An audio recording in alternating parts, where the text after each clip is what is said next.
नमस्कार मित्रांनो, स्वागत आहे तुमचं आपल्या चॅनलवर. चला तर आज पुन्हा नवीन कथेला सुरुवात करूया. चॅनलवर नवीन असाल तर सबस्क्राईब करायला विसरू नका. नमस्कार मित्रांनो, मी मामीला रोज रात्री एका खास ठिकाणी जाताना पाहायचो. ती परत आली की थकलेली आणि दुःखी दिसायची. मला काळजी वाटायची, पण मी कधीच विचारलं नव्हतं. एके दिवशी ती म्हणाली, संकेत, तुला माझ्या आयुष्यातील सत्य जाणून घ्यायचं असेल तर आज माझ्या सोबत. त्या दिवशी मी तिच्या सोबत गेलो आणि तिचं दुःख समजून घेतलं. मामी आणि माझी भेट झाली ते एका पीज मध्ये. ज्या दिवशी मी मामीला पहिल्यांदा पाहिलं होतं तेव्हा मी तिला फार गंभीर वाटली होती, परंतु हळूहळू मला तिचा स्वभाव लक्षात येऊ लागला. जेव्हा मी तिला पहिल्यांदा भेटलो तेव्हा ती तिला मॅडम म्हणून हाक मारली होती. आम्हा दोघांच्या नात्याची सुरुवात काहीशी म्हणण्यापेक्षा फारच वेगळ्या पद्धतीने झाली होती. गेल्यानंतर मी माझ्या मावशीकडे राहत होतो. मी आता मावशी तिच्या पूर्ण परिवारासोबत कायमची परदेशात जायला निघाली होती. तिची पूर्ण फॅमिली तिथे सेटल झाली होती. मागच्या काही वर्षापासून काका परदेशात नोकरीला होता. आता त्याने तिथे स्वतःचं घर घेतलं आणि तो परदेशात चांगला सेटल झाला होता. म्हणून काकांनी त्यांच्या पूर्ण फॅमिलीला परदेशातच बोलावून घेतलं आणि तेही कायमचं. पण मावशीला मला तिथे घेऊन जाऊ शकत नव्हती. ती म्हणाली, परदेशात तू आमच्या सोबत येऊन काय करशील? तिथे शिक्षणाचा खर्चही फार आहे. मावशीला काही बोलायचं होतं ते मी समजलो होतो. जे आई वडील आपल्यासाठी करू शकतात ते दुसरं कोणीच करू शकत नाही हे मला ठाऊक होतं. आणि मागच्या काही वर्षापासून मी या गोष्टीचा अनुभवही घेतला होता. आज माझ्या आई वडिलांना मी माझ्या आयुष्यातून जाऊन 4 वर्ष झाली, पण ते अजूनही माझ्या सोबत आहेत असं मला आजही वाटत. तेव्हा मावशीचं बोलणं समजून घेऊन मीच तिला समोरून म्हणालो, मावशी, परदेशात वगैरे मी तुझ्या सोबत येणार नाही. मला परदेश आणि तिथलं कल्चर अजिबातच आवडत नाही. मावशी म्हणाली, तू चिंता करू नकोस. मी रोज तुला फोन करत जाईल आणि इथून जाण्यापूर्वी मी तुझी राहण्याची, शिक्षणाची सगळी काही व्यवस्था करून जाते.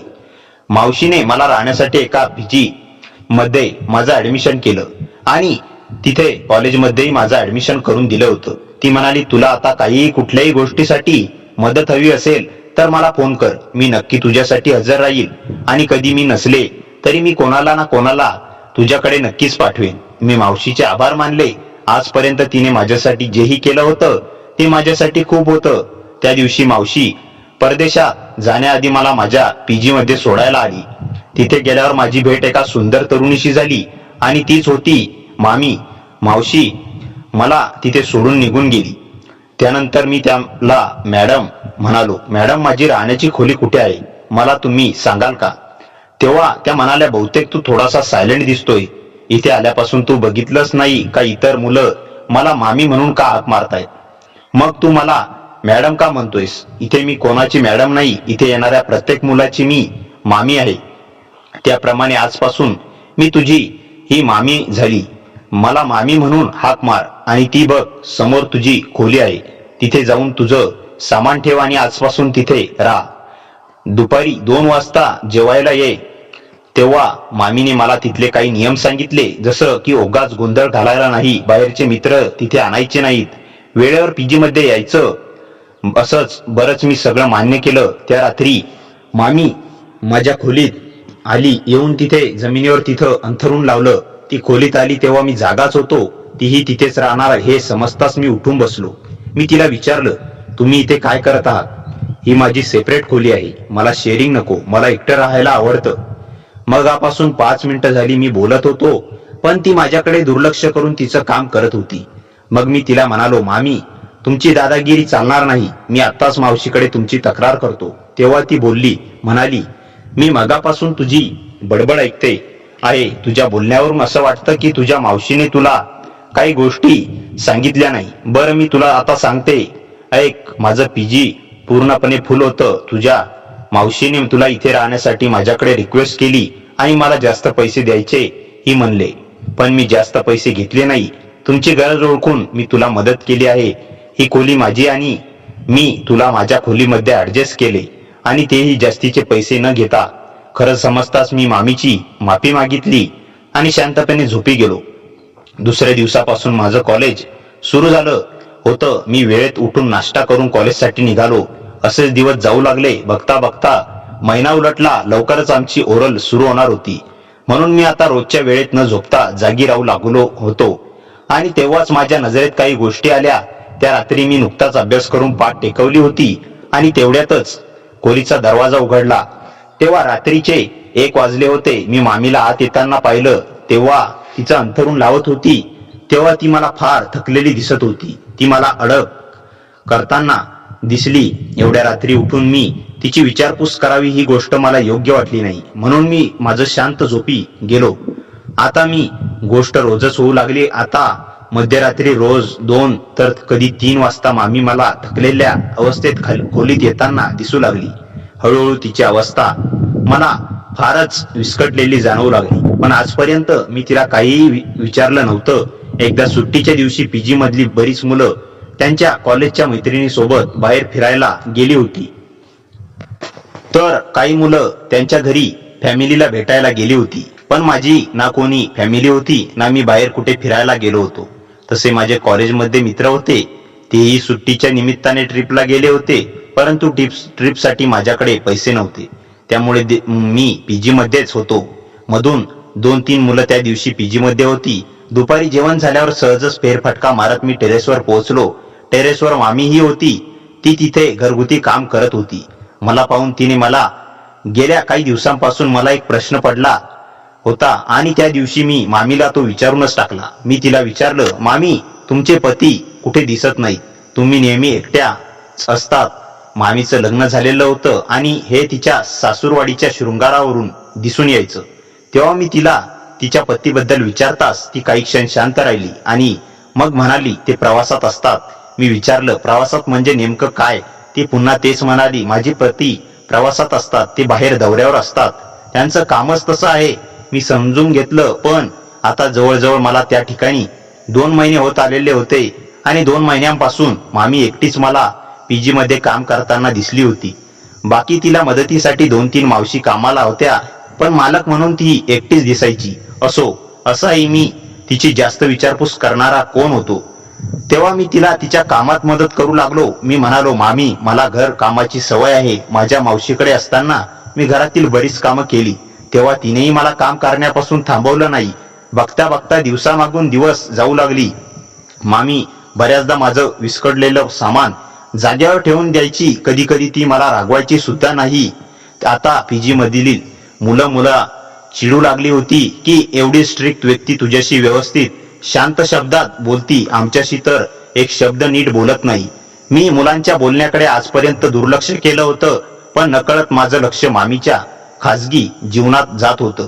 ती रोज रात्री मध्यरात्रीच्या सुमारास कुठेतरी जायची आणि परत आल्यावर फार थकलेली आणि अस्वस्थ दिसायची. त्या दिवशी तर मी तिला अडखळताना बघितलं. ती खोलीत शिरली तेव्हा तिची चाल मला वेगळी वाटली. असं मध्यरात्री ती कुठे जात हा प्रश्न मला पडला होता. मग दुसऱ्या दिवशी सकाळी मामीची आणि माझी भेट होताच मी तिला प्रश्न केला, मामी, तुम्ही रात्री कुठे जाता? मी बऱ्याचदा मध्यरात्री तुम्हाला बाहेर जाताना पाहिले. तुम्ही ठीक तर आहात ना? तेव्हा माझा प्रश्न ऐकून मामी स्तब्ध झाली. तिला माझा प्रश्न ऐकून धक्का बसला होता आणि ते तिच्या चेहऱ्यावरून मला दिसलं होतं. तेव्हा ती माझ्या प्रश्नाचे उत्तर न देता माझ्यावर चिडून म्हणाली, संकेत, तू तुझ्या कामाशी काम ठेव. मी काय करते, कुठे जाते याच्याशी तुला काय घेणं देणं? मला मामीवर वेगवेगळ्या प्रकारचा संशय येऊ लागला होता. पण मी तिला जास्त प्रश्न करू शकत नव्हतो. काय माहित, पण मला उगाचच तिच्या आयुष्यात काय चाललंय हे जाणून घेण्यात फार रस वाटू लागला होता. परंतु मामी तिच्या आयुष्याबद्दल काही सांगत नव्हती. एके दिवशी पीजी मध्ये कार्यक्रम होता. त्या दिवशी प्रत्येक मुलाचे पालक आले होते. मामी म्हणाली, दरवर्षी मी पीजी मध्ये छोटासा प्रोग्राम ठेवते. यात मुलं त्यांच्या आवडीचे खाद्यपदार्थ स्वतः बनवून स्वतःचे स्टॉल लावतात. ज्यांना डान्स मध्ये इंटरेस्ट आहे ते डान्सही करतात. थोडक्यात रंगारंग कार्यक्रम पीजी मध्ये व्हायचे. त्या दिवशी मी बघितलं, माझ्या मित्रांच्या पालकांनी त्यांच्या मुलासाठी मुलाच्या आवडीचे खाद्यपदार्थ, कपडे, बरेच काही त्यांच्यासाठी आणलं होतं. ते सगळं पाहून काही वेळासाठी माझं मन भरून आलं. मी तिथून उठून वर टेरेसवर निघून गेलो. कारण त्या सगळ्या गोष्टी पाहून मलाही माझ्या परिवाराची आठवण येत होती. पण माझ्याकडे कुणीही नव्हतं. तेव्हा मी टेरेसवर अश्रू गाळत बसलो होतो. तेव्हा अचानक माझ्या पाठीमागून एक हात आला. काळजीने माझ्या खांद्यावर ठेवलेला तो हात मामीचा होता. मामीला बघताच मी माझे अश्रू पुसले आणि मी म्हणालो, तुम्ही इथे? तुम्हाला तर आता खाली असायला हवं होतं. तर त्या म्हणाल्या, इथली मुलं एवढी लहान नाहीत की मला प्रत्येकावर क्षणाक्षणाला लक्ष द्यावं लागेल. आज प्रत्येकाचे पालक आले आहे आणि प्रत्येक मुलगा आपल्या परिवारासोबत वेळ घालवतो. तेव्हा मामीने तिच्या पाठीमागचा दुसरा हात पुढे केला. तिने हातातील बॉक्स उघडून त्यातून खोबऱ्याची बर्फी काढली आणि मला भरवली. तिने माझ्यासाठी नवीन ड्रेसही आणला होता. तेव्हा माझ्या आवडीची बर्फी खाऊन मी फार आनंदी झालो होतो. मी त्या बॉक्स मधून अजून एक मिठाई घेतली आणि खाऊ लागलो. मी आनंदात मामीला म्हणालो, मामी तुम्हाला कसं माहित की खोबऱ्याची बर्फी माझी फेवरेट आहे? मामी म्हणाली, तू विसरलास का की आपण दोघं शेअरिंग मध्ये राहतो? बऱ्याचदा खोलीत तू सामान विस्कटून ठेवतोस. तसं तर एकदा खोली साफ करताना असताना तुझी डायरी माझ्या हाती लागली होती आणि त्यात तुझी फेवरेट मिठाई, फेवरेट कलर त्याबद्दलही तू लिहिलं होतंस. त्यातच मी वाचलंय, आज सगळ्यांचे पालक आले आहेत आणि तेच पाहून तुझ्या गळ्यात पाणी आलं ना. आज नंतर एक गोष्ट लक्षात ठेव, तू एकटा नाहीयेस, मी आहे इथे तुझ्यासाठी. मामीने त्या दिवशी माझं मन जिंकलं होतं. मी एकटा असं तिने मला भासू दिलं नाही. त्या दिवशी मी मामी सोबत गप्पा केल्या, गोष्टी केल्या.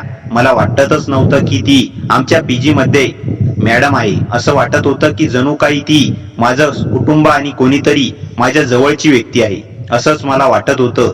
पण त्यानंतर त्या दिवसानंतर मुलांमध्ये कुजबूज चालू झाली होती की मामी पीजी मध्ये सगळ्यात जास्त मला अटेन्शन देती. एका मुलाने मामीला आणि मला त्या दिवशी गप्पा गोष्टी मारताना पाहिलं होतं आणि त्याने उगाचच्या गोष्टी पसरवल्या होत्या. नकळत मलाही मामी माझ्या जवळची व्यक्ती आहे असं जाणवू लागलं होतं. आता मला तिच्या आयुष्यातील प्रत्येक गोष्ट जाणून घ्यायची होती. तसंच गेल्या काही दिवसांपासून मी जे बघत होतो नेमकं तेच काय आहे मागून. म्हणून एके रात्री मी मामीचा पाठलाग करायचं ठरवलं की ती मध्यरात्री कुठे ते, परंतु तिने मला तिचा पाठलाग करत असताना पकडलं आणि ती माझ्यावर खूप रागावली. ती म्हणाली, माझा पाठलाग करणारा तू कोण आहेस? मी तुझ्याशी थोडं गोड गोड बोलले आणि तू तर माझ्यावर हक्क गाजवू लागलास. मी मामीला समजावत होतो, मी हक्क गाजवत नाही, मला फक्त तुझी काळजी आहे म्हणूनच मी तुझा पाठलाग करत होतो. मध्यरात्री कुठे जातीस आणि जेव्हा तू परत येतेस तेव्हा तुझी अस्वस्थता आणि अशी विस्कटलेली का असते? त्या दिवशी मी पुन्हा एकदा तिला तिच्या नवऱ्याबद्दल विचारलं. ती माझ्यावर चिडली, म्हणाली, तुला माझ्या आयुष्याबद्दल जाणून घ्यायचं आहे ना, मग चल आज मी तुला संधी देते. तेव्हा मामीने माझा हात पकडला. त्यावेळी रात्रीचे 1:30 वाजले होते. ती मला तिच्या सोबत घेऊन निघाली. मी फार घाबरत होतो. मामी मला कसली संधी देणार होती हे मला समजत नव्हतं. थोड्याच वेळात आम्ही पीजी मधून बाहेर आलो. रस्त्याने चालत असताना मामीने एकदा माझ्याकडे मागे वळून पाहिलं. जेव्हा तिने माझ्याकडे पाहिलं त्यावेळी तिच्या चेहऱ्यावर एक वेगळ्या प्रकारचं हास्य होतं.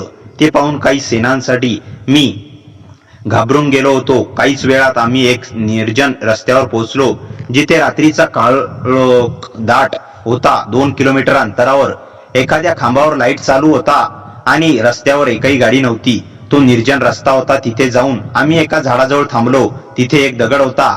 मामी तिथे बसून रोज जोर जोरात रडू लागली. तिला रडताना माझं मन तुटत होतं. मी तिला थांबवत म्हणालो, मामी तू हे काय करतेस? तर ती म्हणाली, मी प्रायश्चित करते. ती काय बोलत आहे ते मला समजत नव्हतं. मी तिला शांत केलं आणि विचारलं, मामी हे काय चाललंय, मला समजेल का काही? तेव्हा ती म्हणाली, संकेत 2 वर्षापूर्वी याच ठिकाणी मी माझं सर्वस्व गमावलं. माझ्या पतीचं या झाडाखाली अपघात झाला होता आणि इथेच अपघातात तो गेला. त्यावेळी आम्ही दोघं सोबतच होतो. आमच्या लग्नाला अवघे काही महिने झाले होते. आम्ही दोघं ट्रिप करून घरी परतत होतो. तेव्हा गाडी चालवत असताना मी वैभवला खाण्याचा पदार्थ दिला. त्यावेळी माझं लक्ष मोबाईल मध्ये होतं आणि दुसऱ्या हाताने मी त्याला घास भरवत होते. परंतु तो घास त्याच्या तोंडाजवळ न जाता चुकून त्याच्या डोळ्याला लागला आणि त्याच वेळी त्याची नजर रस्त्यावरून बाजूला झाली आणि त्याच्या गाडीवर कंट्रोल सरकला आणि अपघात झाला. ते सगळं माझ्यामुळेच झालं आणि म्हणून आजही मी स्वतःला कोसत आहे. रोज रात्री इथे येऊन मी माझ्या वैभवच्या आठवणीत लढती. मामी रोज मध्यरात्री कुठे जाते आणि तिची अशी अस्वस्थता कशी असते हे मला तेव्हा कळलं. ती रडून स्वतःची अवस्था रोज विचित्र करून घ्यायची. त्यावेळी तिने मला तिच्या आयुष्यातील प्रत्येक गोष्ट सांगितली. ती म्हणाली, वैभव आणि माझं लव्ह मॅरेज होतं. जे मी पीजी आता चालवत ते माझ्या नवऱ्याचं आहे. वैभवने त्याच्या कष्टाने पीजी उभारलं, त्याच्या आठवणीने मी ते अजूनही सुरू ठेवले. आजपर्यंत मी माझ्या खोट्या आनंदामागचं दुःख कोणीही पाहिलं नाही, कोणीही आजपर्यंत माझी विचारपूस केली नाही. पण या 2 वर्षात तू असा पहिला मुलगा आहेस ज्याने माझं दुःख समजावलं. तूही कुठे ना कुठे माझ्यासारखाच आहेस. एकटा म्हणून नकळत मी तुझ्याशी इतर मुलांपेक्षा जास्त बोलते आणि आज माझ्या आयुष्यातील एवढी मोठी गोष्ट मी तुझ्याशीच पहिल्यांदा शेअर केली. मामीने मला तिचा परिवार मानलं होतं, तेव्हा तिचं दुःख समजल्यावर मला फारच त्रास झाला. पण मी तिला समजावलं. मी म्हणालो, मामी तू स्वतःला दोष देऊ नकोस. जे झालं ते नजर चुकीने झालं असं समज की वैभव यांचं जीवन इथपर्यंत होतं फक्त त्या गोष्टीचं निमित्त नकळत तू बदललीस. प्लीज स्वतःला दुखवू नकोस आणि स्वतःला कुठल्याही गोष्टीसाठी दोषी मानू नकोस. अजूनही तुला तुझं आयुष्य जगण्याचा हक्क आहे. तू नव्याने तुझ्या जीवनाची सुरुवात कर. मामीने त्यावेळी पुन्हा लग्न करण्यासाठी नकार दिला. ती म्हणाली, इथून पुढे वैभवच्या आठवणीतच जगायचं आहे. आज तुझ्यासोबत माझं दुःख शेअर करून मला फार बरं वाटते. असं वाटतंय की माझ्या मनातील खूप मोठा भार हलका झाला. संकेत, तुला आयुष्यात कसलीही गरज असेल तर या मामीला आवाजून हाक मारते. त्या दिवसानंतर मामी माझ्यासोबत तिचं प्रत्येक दुःख वाटू लागली. आम्ही तासनतास गप्पा मारायचो आणि आम्ही दोघे एकमेकांचे परिवार झालो होतो. बघता बघता मी माझं शिक्षण पूर्ण केलं आणि लवकरच मी चांगली नोकरीही मिळवली. माझ्या प्रवासात मला मामीने फार साथ दिली होती. मग तो शिक्षणासाठी लागणारा पैसा असो की भावनिक आधार, सगळ्या गोष्टीत तिने मला मदत केली होती. नकळत देवाने 2 अनाथांची भेट घडून आणली होती. आज आम्ही एकमेकांची फॅमिली आहोत. नोकरी लागल्यानंतर मी पीजी सोडून स्वतंत्र राहायचं ठरवलं. मी मुंबईतच चांगली नोकरी होती, पण मला मामीपासून दूर जायचं नव्हतं. तरीही आता मोठा झालो होतो. स्वतःचं असं काहीतरी हवं होतं. मी मामीला विचारलं, मामी मला जवळपास कुठेतरी राहायचे पण तुझ्यापासून लांब नाही. मामी असली तिच्या डोळ्यात अभिमान होता. तू आता मोठा झालास संकेत. तुझी इच्छा असेल तर तू इथेच राहू शकतो. हे पीजी तुझंही आहे, पण मला स्वतःच्या पायावर उभं राहायचं होतं. मी जवळच एक छोटेसे रूम घेतले आणि रोज संध्याकाळी मामीकडे येऊन बसायचो. हळूहळू दिवस पुढे सरकत होते आणि माझंही आयुष्य एका नव्या वळणावर येऊन उभं राहिलं होतं. रोजच्या धकाधकीच्या आयुष्यातही संध्याकाळ झाली की माझे पाय आपोआप मामीच्या पीजीकडे वळायचे. ती दरवाजा उघडताच हलकस असायची आणि म्हणायची, आलास का संकेत. त्या एका वाक्यात इतकं आपलेपण असायचं की दिवसभराचा सगळा थकवा नाहीसा व्हायचा.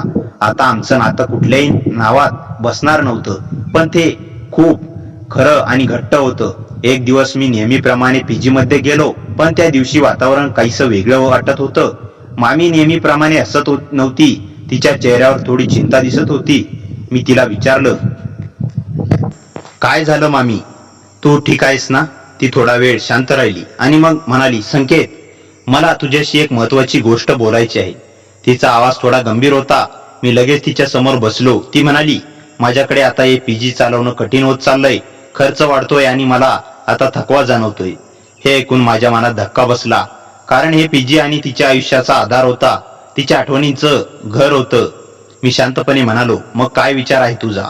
ती म्हणाली, मी विचार करते की हे पीजी विकून टाकावं. हे ऐकून माझ्या छातीत काहीतरी तुटल्यासारखं वाटलं. मी लगेच म्हणालो, मामी असं कसं? हे सगळं वैभवच स्वप्न आहे ना? ती डोळ्यात पाणी आणून म्हणाली, हो संकेत, पण कधी कधी भूतकाळ धरून बसलो की वर्तमान हातातून निसटतं. तिचं बोलणं ऐकून मी विचारात पडलो. त्या रात्री मी घरी परतलो, पण माझ्या डोक्यात सतत एकच विचार फिरत होता. दुसऱ्या दिवशी ऑफिसमध्येही माझं लक्ष लागत नव्हतं. शेवटी मी एक निर्णय घेतला. संध्याकाळी मी थेट मामीकडे गेलो आणि म्हणालो, मामी जर तू तयार असशील तर मला हे पीजी चालवायला मदत करायची आहे. ती आश्चर्याने माझ्याकडे पाहू लागली. तू? ती म्हणाली. मी हसत म्हणालो, हो, तू एकटी नाही आहेस. आपण दोघं मिळून हे सांभाळू शकतो. तिच्या डोळ्यात पुन्हा एकदा चमक दिसली. काही क्षण शांत राहून ती म्हणाली, तुला खरंच हे करायचं आहे? मी ठामपणे मान हलवली. त्या दिवसापासून आमच्या आयुष्यातला एक नवं ध्येय मिळालं. सकाळी मी ऑफिसला जायचो आणि संध्याकाळी पीजीच्या कामात मामीला मदत करायचो. हळूहळू आम्ही पीजी मध्ये काही बदल केले, नवीन सुविधा आणल्या आणि मुलांची संख्या पाहून पुन्हा वाढू लागली. आता मामीच्या चेहऱ्यावर पुन्हा एकदा समाधान दिसू लागलं होतं. तिचं हसणं परत आलं होतं. एक दिवस रात्री आम्ही दोघं टेरेसवर बसलो होतो. थंड वारा वाहत होता. मामी शांतपणे म्हणाली, संकेत, आयुष्यात काही लोक अचानक येतात आणि सगळं बदलून टाकतात. मी असत म्हणालो, तू पण माझ्यासाठी तशीच आहेस. ती हलकसं असली. त्या क्षणी मला जाणवलं की आमचं नातं शब्दापलीकडचं आहे. काही दिवसांनी एक अनपेक्षित घटना घडली. एक मध्यमवयीन माणूस पीजीमध्ये आला आणि मामीला भेटण्याची विचारणा केली. त्याचा चेहरा पाहून मामी एकदम थबकली. तिच्या हातातील कप खाली पडला. मी तिच्याकडे पाहिलं. ती घाबरलेली दिसत होती. तो माणूस शांतपणे म्हणाला, मी वैभवचा मोठा भाऊ आहे. हे ऐकताच माझंही हृदय जोरात धडधडू लागलं. मामी काही क्षण काहीच बोलू शकली नाही. तो पुढे म्हणाला, आम्ही तुला खूप शोधलं, पण तू कुठेच सापडली नाहीस. मामीच्या डोळ्यातून अश्रू वाहू लागले. तो म्हणाला, घरच्यांना अजूनही वाटतं की तू परत यावंस. वातावरण खूप गंभीर झालं होतं. मी शांतपणे बाजूला उभा होतो. आता मामी समोर एक नवीन वळण उभं राहिलं होतं. ती तिच्या भूतकाळाकडे परत जाईल का, की इथेच तिचं नवं आयुष्य सुरू ठेवेल? वैभवचा मोठा भाऊ समोर उभा होता आणि मामी थरथरत होती. तिचे हात थंड पडले होते.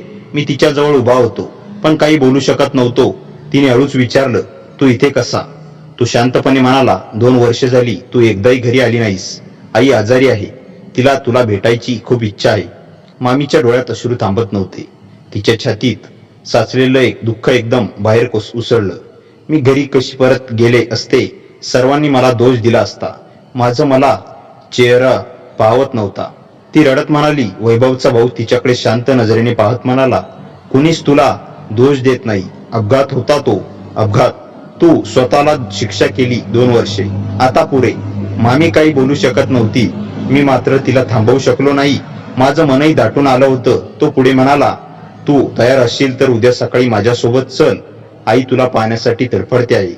तो माणूस निघून गेला. खोलीत शांतता पसरली. मामी खुर्चीवर बसली आणि चेहरा हातात लपवून रडत राहिली. मी तिच्या जवळ बसलो आणि हळू आवाजात म्हणालो, मामी, तू गेलीस तरी मी इथेच आहे, पण तू मनावर दगड ठेवून जगत राहू नकोस. ती माझ्याकडे पाहत म्हणाली, संकेत, मला खूप भीती वाटते. मी गेल्यावर त्यांना काही खरं बोललं तर, मला दोष दिला तर मी पुन्हा तुटेन. मी तिचा हात हलकेच धरला. तुझ्याकडे मी आहे आणि वैभवचे घरचे तुझी वाट पाहत आहे. तू एकटी नाहीस. ती काही क्षण शांत राहिली आणि डोळे पुसून म्हणाली, तू माझ्यासोबत येशील?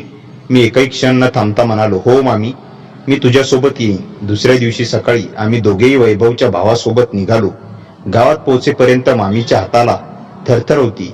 घरासमोर पोहोचलो तेव्हा तिचं पाऊल पुढे पडेनासं झालं. दरवाजा उघडताच एक वृद्ध स्त्री धावत आली.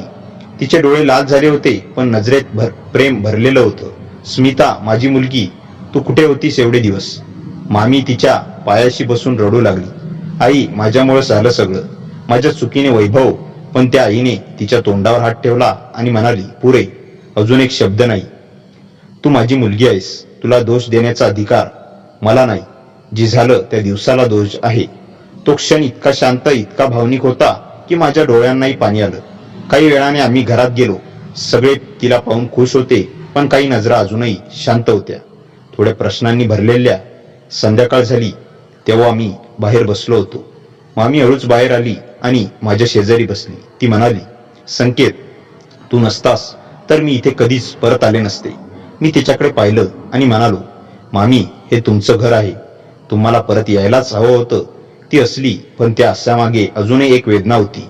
काही क्षण शांतता होती. मग अचानक मामी म्हणाली, संकेत, मला तुला एक गोष्ट सांगायची आहे, पण काळजीपूर्वक ऐक. मी परत आले आहे हे ठीक आहे, पण ती थोडा वेळ थांबली. तिचा आवाज बदलला. या घरात काहीतरी आहे जे मला अजूनही घाबरवतं. वैभवच्या मृत्यूनंतर इथे काही बदललंय, काहीतरी जे मला शांत बसू देत नाही. मी दचकून तिच्याकडे पाहिलं. काय बदललंय मामी? ती हळू आवाजात म्हणाली, रात्री कोणीतरी चालतं, कोणीतरी दरवाजा उघडतो, कधी कधी अंगणात कोणीतरी उभं असतं. 2 वर्षे मी घरी येणं टाळलं, पण मला वाटतं इथे काहीतरी आहे. अजून ते शांत झालेलं नाही. माझ्या अंगावर काटा आला. मामी पुढे म्हणाली, आणि काल रात्री जेव्हा जाण्यापूर्वी मी थोडा वेळ घराच्या मागच्या बाजूला गेले होते, तिथे मला वैभवच्या आवाजासारखा काहीतरी ऐकू आलं. तिचा आवाज थरथरला, संकेत, काहीतरी आहे इथे. त्या रात्री मामीने सांगितलेली गोष्ट माझ्या मनातून काही केल्या जात नव्हती. घरात सगळे झोपले होते, पण माझ्या डोळ्यांना झोप लागत नव्हती. मामीने सांगितलेला आवाज, अंगणात दिसणारी सावली, दरवाजाचे आवाज, हे सगळं माझ्या डोक्यात फिरत होतं.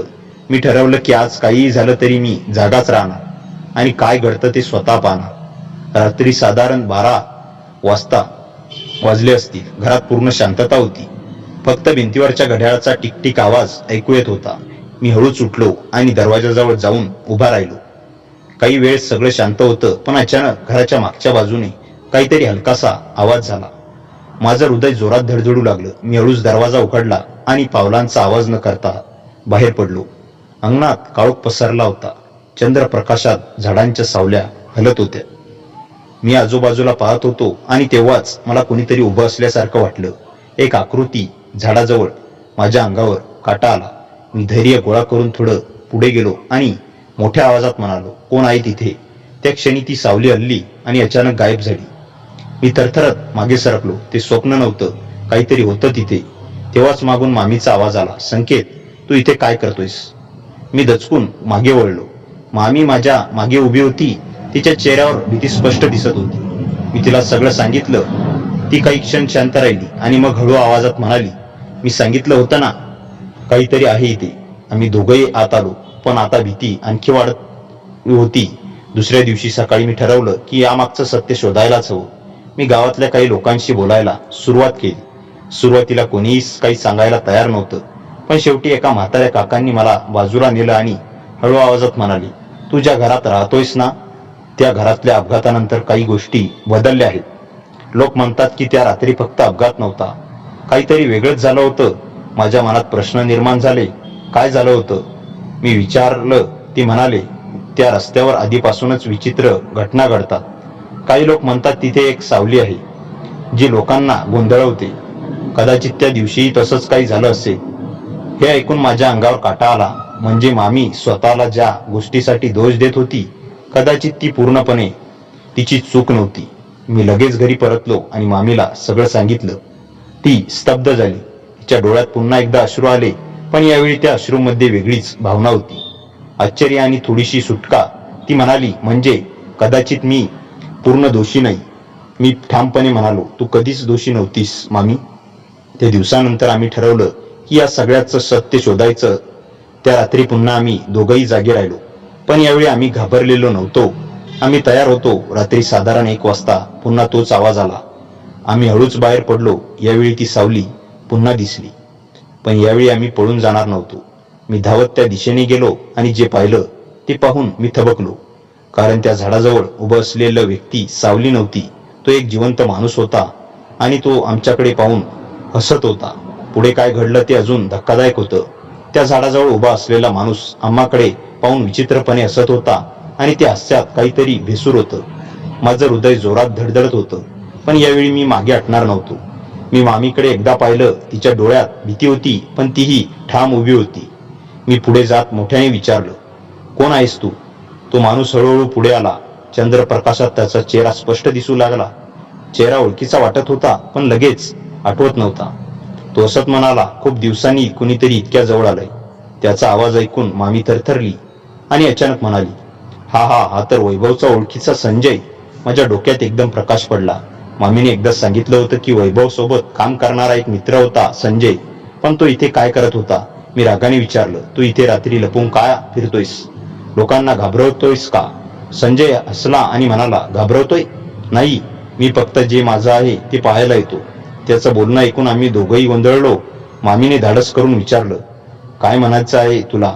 तो थोडा गंभीर झाला आणि म्हणाला, हे घर, हे पीजी, हे सगळं माझंही होतं. वैभव सोबत मीही गुंतवणूक केली होती, पण अपघातानंतर तू सगळं स्वतःच करून घेतलंस आणि गायब झालीस. मामी आदरली, काय हे खोटं आहे? ती म्हणाली, संजयने खिशातून काही जुने कागद काढले आणि आमच्या समोर हलवले. पुरावे आहेत माझ्याकडे, पण मला कोर्टात जायचं नव्हतं. मला फक्त तुला घाबरवायचं होतं, जेणेकरून तू स्वतःहून हे सगळं सोडून जाशील. माझ्या मनात संताप उसळला. म्हणजे हे सगळं नाटक तू केलंस? रात्रीचे आवाज, सावल्या, सगळं. तो हसत म्हणाला, हो, लोक अंधश्रद्धाळू असतात. थोडंफार खेळ केलं की ते स्वतःच घाबरतात. मामीच्या डोळ्यात आता भीती नव्हती, तर राग होता. ती ठाम आवाजात म्हणाली, हे सगळं वैभवचं आहे आणि त्याने मला दिलं आहे. तुझा यात काहीही हक्क नाही. संजयचा चेहरा कठोर झाला, हक्क आहे आणि मी तो घेणारच. परिस्थिती तणावपूर्व झाली होती, पण यावेळी आम्ही घाबरलेलो नव्हतो. मी मोबाईल काढला आणि म्हणालो, सगळं रेकॉर्ड झालंय. तू स्वतः कबूल केलंस. आता पोलिसांना सांगायला काहीच उरणार नाही. हे ऐकताच संजयचा चेहरा उतरला. त्याने इकडे तिकडे पाहिलं आणि अचानक पळ काढला. आम्ही त्याचा पाठलाग केला नाही, कारण आता सत्य समोर आलं होतं. दुसऱ्या दिवशी आम्ही सगळं घरच्यांना आणि पोलिसांना सांगितलं. तपासात समजलं की संजय खरंच लोभासाठी हे सगळं करत होता. काही दिवसांतच त्याच्यावर कारवाई झाली. त्या दिवसानंतर घरातील भीती संपली. मामीच्या मनावरचा सगळ्यात मोठा भार हलका झाला होता. आता ती स्वतःला दोष देत नव्हती. तिच्या चेहऱ्यावर पुन्हा एकदा खरी शांतता दिसत होती. काही दिवसांनी आम्ही परत शहरात आलो. पीजी पुन्हा नव्या उत्साहाने सुरू झालं. पण यावेळी एक फरक होता. मामी आता भूतकाळात अडकलेली नव्हती, ती वर्तमानात जगत होती. एक संध्याकाळ आम्ही दोघं टेरेसवर बसलो होतो. सूर्य मावळत होता. मामी शांतपणे म्हणाली, संकेत, तू माझ्या आयुष्यात आलास आणि सगळं बदलून गेलंस. मी असंच म्हणालो, मामी, कधी कधी देव लोकांना भेटवतो कारण त्यांना एकमेकांची गरज असते. ती हसली. त्या हास्यात समाधान होतं. आणि त्या क्षणी मला जाणवलं, ही फक्त एक कथा नव्हती. ही दोन एकट्या माणसाची एकमेकांना सापडलेली नवी दुनिया होती. घटनेनंतर आमचं आयुष्य खरंच बदललं होतं. पण प्रत्येक बदलासोबत काही नवीन वळणही येतात, हे आम्हाला अजूनही समजायचं होतं. संजयचा प्रश्न मिटला होता. घरातील भिंती संपली होती आणि मामीच्या चेहऱ्यावर बऱ्याच दिवसांनी एक खरी शांतता दिसत होती. आम्ही परत शहरात आलो आणि पीजी पुन्हा नव्याने उभं करण्यासाठी कामाला लागलो. आता मी फक्त मदत करत नव्हतो, तर पूर्ण जबाबदारीने मामी सोबत उभा होतो. हळूहळू पीजे मध्ये पुन्हा मुलं येऊ लागली. वातावरण पुन्हा जिवंत झालं. मामी आता आधीसारखी कठोर नव्हती. ती हसत बोलत मुलांशी मिसळत होती आणि सगळ्यांना एक घरचं वातावरण देत होती. एक दिवस संध्याकाळी मी ऑफिसमधून परत आलो तर पीजी मध्ये थोडी गडबड दिसली. काही अनोळखी लोक बसले होते आणि मामी त्यांच्याशी बोलत होती. मी जवळ गेलो तर समजलं की ते लोक पीजी विकत घेण्याचा प्रस्ताव घेऊन आले होते. माझ्या मनात एकदम अस्वस्थता आली. मी शांतपणे मामीकडे पाहिलं. तीही विचारात पडलेली दिसत होती. त्या लोकांनी सांगितलं की ते चांगली रक्कम देण्यास तयार आहेत आणि इथे मोठं हॉस्टेल उभारणार आहेत. ते निघून गेल्यावर मी मामीला विचारलं, तू खरंच विकायचा विचार करतेस का? ती काही क्षण शांत राहिली आणि मग म्हणाली, संकेत, कधी कधी वाटतं की नवीन सुरुवात करावी, भूतकाळाशी जोडलेल्या प्रत्येक गोष्टीतून बाहेर पडावं.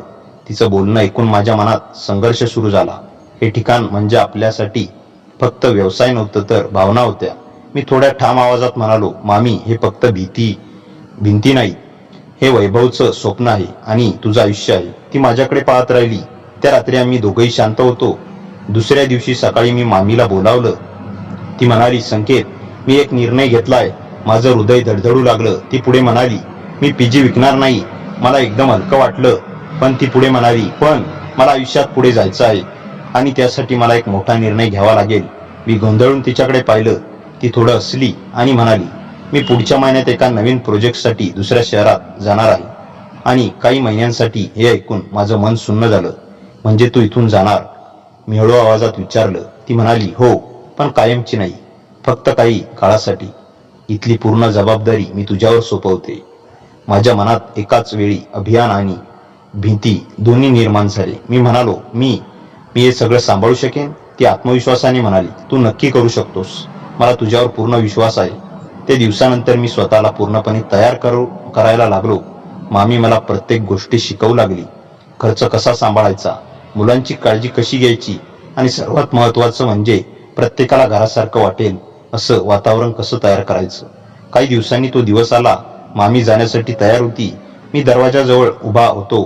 तिच्या डोळ्यात थोडीशी ओल होती, पण चेहऱ्यावर हसू होतं. ती म्हणाली, संकेत, आता तू इथला आधार आहेस. मी काही बोलू शकलो नाही, फक्त मान हलवली. ती निघून गेली. त्या क्षणी मला जाणवलं की आता मी खरंच मोठा झालो आहे. काही दिवस सगळं ठीक चाललं, पण एक रात्री जेव्हा मी ऑफिसचं काम संपवून पीजी मध्ये बसलो होतो, तेव्हा अचानक माझ्या मोबाईलवर एक कॉल आला. नंबर अनोळखी होता. मी कॉल उचलला. दुसऱ्या बाजूने एक घाबरलेला आवाज आला, तुम्ही संकेत बोलताय का? तुमच्या मामीबद्दल एक वाईट बातमी आहे. माझं हृदय एकदम जोरात धडधडू लागलं. मी कॉल कानाला लावून थरथरत उभाच राहिलो. मी दुसऱ्या बाजूला आवाज म्हणाला, मॅडम बेशुद्ध पडल्या आहेत. आम्ही हॉस्पिटलला घेऊन आलोय, लगेच या.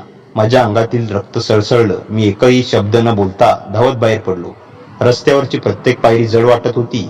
हॉस्पिटलमध्ये पोहोचलो तेव्हा मामी स्ट्रेचरवर होती. डोळे मिटलेले, चेहरा फिक्का, हात थंड. मी जवळ गेलो आणि माझा आवाज फुटला, मामी, मामी, उठ ना. डॉक्टर येऊन म्हणाले, टेन्शन आणि थकव्यामुळे अचानक ब्लड प्रेशर खाली आलं. तुम्ही वेळेत आणलं हेच मोठं झालं. माझ्या डोळ्यातल्या पाण्यात एक हलकीशी सुटका होती. थोड्या वेळाने मामी हळूहळू डोळे उघडले. मला पाहताच त्यांच्या ओठावर हलकंसं हसू आलं. ती म्हणाली, संकेत, तुला सांगितलं होतं ना, मी कायमची नाही जाणार. माझ्या गळ्यात शब्द अडकले. मी तिचा हात धरून म्हणालो, मामी, पुन्हा कधीही एकटी जाऊ नकोस. तू गेलीस तर हे घर, हे पीजी, मी काहीच उरणार नाही. ती हसली. त्या हास्यात प्रेम होतं, आधार होता. ती म्हणाली, वेळेचं महत्व मला उशिरा कळलं संकेत, पण आता कळलंय की नात्यापेक्षा मोठं काही नाही. डॉक्टरांनी सांगितलं की त्याला काही दिवस विश्रांतीची गरज आहे. आम्ही दोघंही परत पीजी मध्ये आलो. त्या रात्री मी तिच्या खोलीच्या बाहेर बसलो होतो.